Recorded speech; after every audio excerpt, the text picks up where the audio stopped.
Hello, good morning. সকাল সকাল আমি চলে আসলাম। দেখো, এখন আছে চা, মুড়ি, রুটি, ছোলার ডাল। এটা আমার সকালে ব্রেকফাস্ট। সকালে ব্রেকফাস্ট করে সোজা চলে আসলাম। আমার কিছু জামা কাপড় ওয়াশ করা ছিল, সেগুলো ভাঁজ করতে। তো তার ফাঁকে ফাঁকেই আমি রান্না টুকটাক বসিয়ে এসেছি। গ্যাসে বসানো আছে, এখন গ্যাসটা মিউট করে আমি চলে আসলাম জামা কাপড়গুলো ভাঁজ করতে।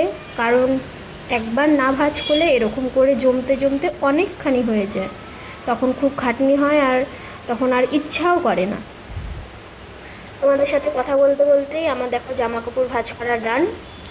এখন চলো কী কী রান্না করলাম তোমাদের সাথে শেয়ার করে নিই।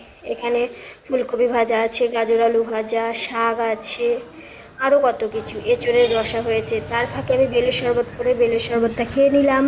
তারপরে আমি জামা কাপড় বের করে নিলাম দোকানে যাবার জন্য। দেখো রেডি শেডি গো হয়ে গেছি। এখন আমি রেডি শেডি গো হয়ে এখন আমি স্কুটি বের করে নিলাম। স্কুটি বের করে টাটা, দোকান চলে গেলাম। বাই।